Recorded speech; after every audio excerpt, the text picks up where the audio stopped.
45 సంవత్సరాలు మీ సినీ ప్రస్థానంగా చూడొచ్చు ఓవరాల్గా. అవును, ఒక 23 సినిమాలు డైరెక్ట్ చేశాను. డైరెక్ట్ చేసిన వాటికి సంబంధించి ఎలా ఉంది సార్, ఎక్స్పీరియన్స్ ఎలా ఉంది? అద్భుతం. జీవితాన్ని అన్ని కోణాల్లో చూసే అదృష్టం నా జీవితంలో కలిగింది. కొంతమందికి ఒకే ఒక కోణం, ఒక చిన్న షాప్ బట్టల కొట్టు, అది కస్టమర్స్ వాళ్ళే ఉంటారు, పండగలు వస్తే వాళ్ళే బట్టలు కొనుక్కుంటారు, వెళ్ళిపోతూ ఉంటారు.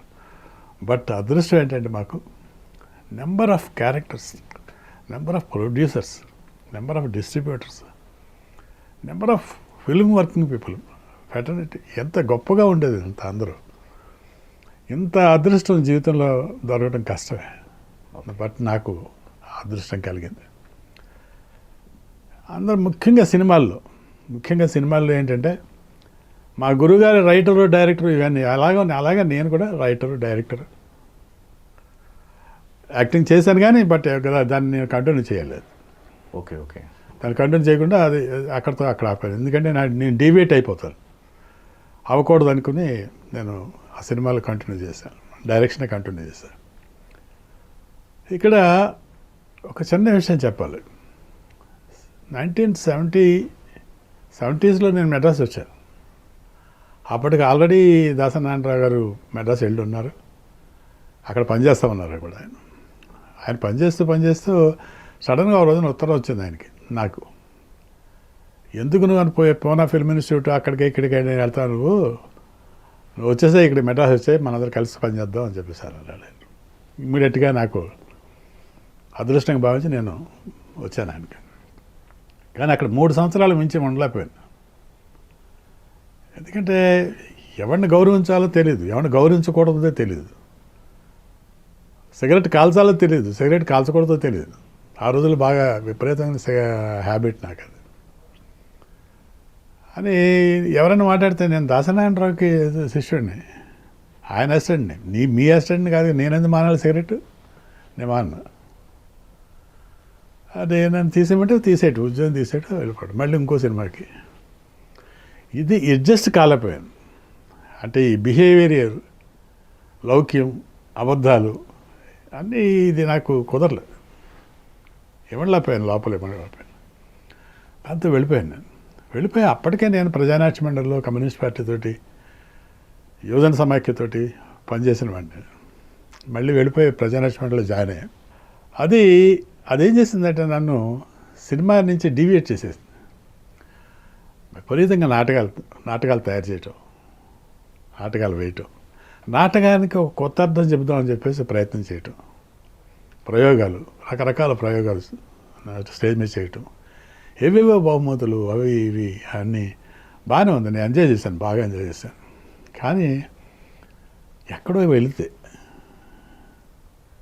నేను ఇందుకోసమైనా అసలు నాటకాలు వేసింది, నాటకాల కోసమే వేసానా లేదా సినిమాకి వెళ్ళటం కోసమా? నో, ఇది కరెక్ట్ కాదు అనుకుంటున్న రోజుల్లో కరెక్ట్గా దాసనారాయణరావు వచ్చారు. మళ్ళీ చిల్లరగూడ చెట్టం షూటింగ్కి వచ్చి కోడి రామకృష్ణని పంపించారు నా దగ్గరికి. వాడిని ఏదో లాగం, ఏం చెప్తామో నాకు తెలియదు, వాడిని తీసుకురా మళ్ళీ. నేను వచ్చి రమ్మని అంటే, చూడటానికి అయితే నాకేమీ అభ్యంతరం లేదు, బట్ మెడ్రాస్ మాత్రం నేను రాను అంటే, లేదు మీరు గురుగారు రమ్మన్నారు, మీరు వచ్చేయండి, మీరు వచ్చేసిన తర్వాత మీ ఇష్టం, అని మీ ఇష్టం అయితే ఉంటారు, లేకపోతే లేదు వెళ్ళిపోతారు కదా అని చాలా లౌక్యంగా చెప్పాడు. కలిసాం ఒకళ్ళొకళ్ళకి ఆలోచించుకున్నాం. ఆయన కళ్ళమని నీళ్ళు పెట్టుకున్నాను, నేను కళ్ళమని నీళ్ళు పెట్టుకున్నాను, మా వదిన కళ్ళమని నీళ్ళు పెట్టుకున్నాను. మోస్ట్ ఇంపార్టెంట్ అంటే మేము కలిసి ఉండేవాళ్ళం అందరూ.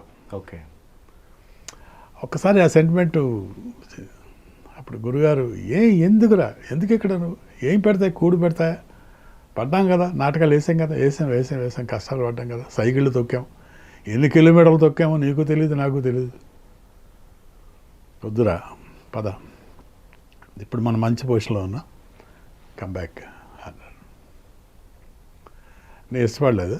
కానీ తను మా నాన్నగారి దగ్గరికి వెళ్ళి ఆయన కన్విన్స్ చేసి, అలాగే కమ్యూనిస్ట్ పార్టీ వాళ్ళతోటి వాళ్ళు పర్మిషన్ తీసుకుని మళ్ళీ సినిమా ఇండస్ట్రీకి వచ్చాను. బట్ రావటమే నో లుక్ బ్యాక్. కరెక్ట్గా 1 yearకి డైరెక్టర్ అయిపోయాను నేను. అదే జాతర. 77లో మీరు రిటర్న్ అయిన తర్వాత కదా రిటర్న్ అయిన తర్వాత 78లో జాతర. 77లో ఎంట్రీ, శివరంజని, రంగూన్ రౌడీ, ఈ సినిమాలన్నీ నేను కో డైరెక్టర్ పనిచేశాను. అది 1 year దాటగానే నేను డైరెక్టర్ అయిపోయాను. డైరెక్టర్ అయిపోయి దాంట్లో ఎవరిని హీరో వేయాలి అనే ఒక పెద్ద సందిగ్ధంలో పడ్డప్పుడు నేను చిరంజీవిని సెలెక్ట్ చేసుకున్నాను. దానికి నా ప్రొడ్యూసర్ ఒప్పుకున్నాడు, నా డిస్ట్రిబ్యూటర్ లక్ష్మీ లింగమూర్తి గారు ఒప్పుకున్నాడు, అందరూ ఒప్పుకున్నారు. అంటే ఎందుకు సత్యం గారు మీరు ఇతన్ని చిరంజీవినే మీరు ఎందుకు చూస్ చేసుకున్నారు అని అంటే, ఈజ్ డిఫరెంట్ అండి. చాలా ఫ్లేర్ ఉంది అతని ఫేస్లో కానీ, లుక్స్లో కానీ అతని ఫ్లేర్ ఉంది.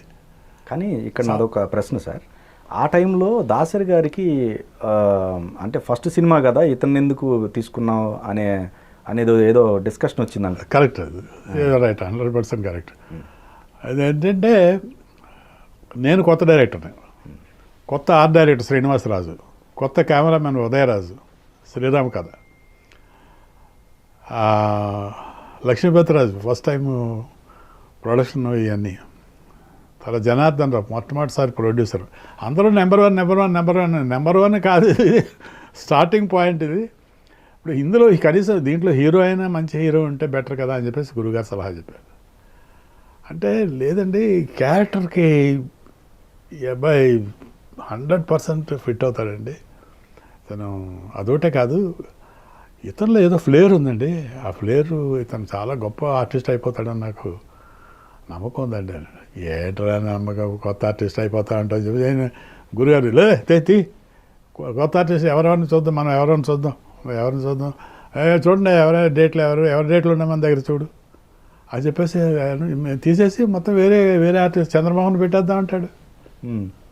మీరు ఫస్ట్ సినిమా, చిరంజీవి కూడా ఫస్ట్ సినిమా. చిరంజీవి మీద